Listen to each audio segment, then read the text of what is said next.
इससे चिंताजनक बात नहीं हो सकती। लेकिन मौन साधने का जो षड्यंत्र जो रच रहे हैं मुख्यमंत्री जी, इस बिहार की जनता जवाब चाहती है। उनके पिताजी स्वयं अध्यक्ष हैं, प्रदेश के अध्यक्ष हैं, और उनका पुत्र लगातार बयान दे रहा, तो कहीं न कहीं सोची समझे योजना का यह एक हिस्सा है। ये राजनीति के तो पेविलियन के खिलाड़ी हैं, कभी भाजपा में तो कभी राजद में।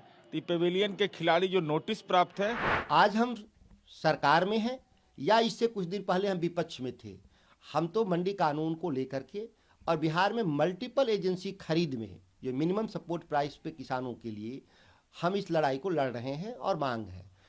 सरकार में बैठे हुए लोग इसको लगातार अनसुना कर रहे हैं। यहाँ तक कि हमारे वास्तविक काम बिहार विधानसभा में मंडी कानून पर जब मैंने प्राइवेट बिल लाया, वो आज तक बहस में नहीं आ पाया। इससे चिंताजनक बात नहीं हो सकती। नीतीश कुमार जी को सीधे सीधे बहस से क्यों भाग रहे हैं इस कानून को लेकर के? वो देश के कृषि मंत्री भी रहे हैं, कृषि राज्य मंत्री भी रहे हैं, उनका एक्सपर्टीज है। जैसा वो कहते हैं कि हमारा कृषि क्षेत्र, तो कृषि क्षेत्र में बिहार में जो समस्याएं हैं उसका समाधान कौन करेगा? अगर बहस में मैं मंडी कानून की जिसकी मांग कर रहा हूं, उस बहस में वो कह दें कि इसकी जरूरत नहीं है, लेकिन ये बहस के जरिए बात होनी चाहिए।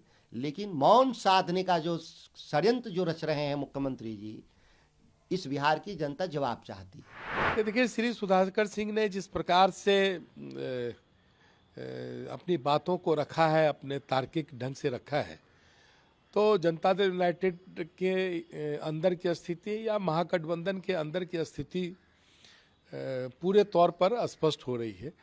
और श्री सुधाकर सिंह जब बयान दे रहे हैं तो निश्चित तौर पर राष्ट्रीय जनता दल की ओर से वो निर्देशित है, इसलिए उस प्रकार का बयान दे रहे हैं। उनके पिताजी स्वयं अध्यक्ष हैं, प्रदेश के अध्यक्ष हैं, और उनका पुत्र लगातार बयान दे रहा, तो कहीं न कहीं सोची समझे योजना का यह एक हिस्सा है।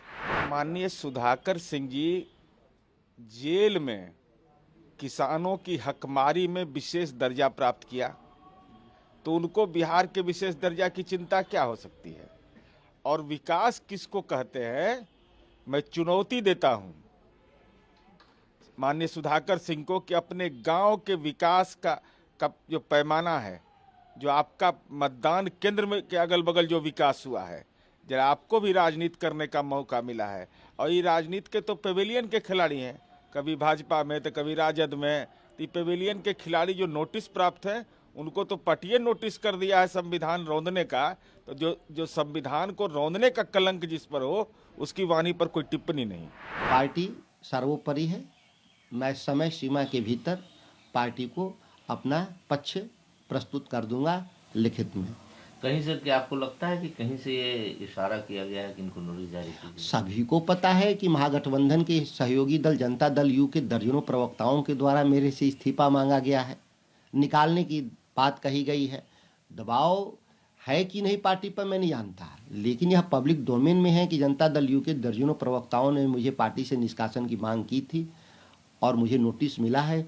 मैं सही समय पर समयबद्ध तरीके से अपना पार्टी के सामने पक्ष प्रस्तुत करूंगा। क्या आपको लगता है कि जो नोटिस है ये प्रेशर में है? मैं यह नहीं कह सकता कि पार्टी मेरी दबाव में कहीं है, लेकिन पब्लिक डोमेन में है कि मांग तो की ही गई थी।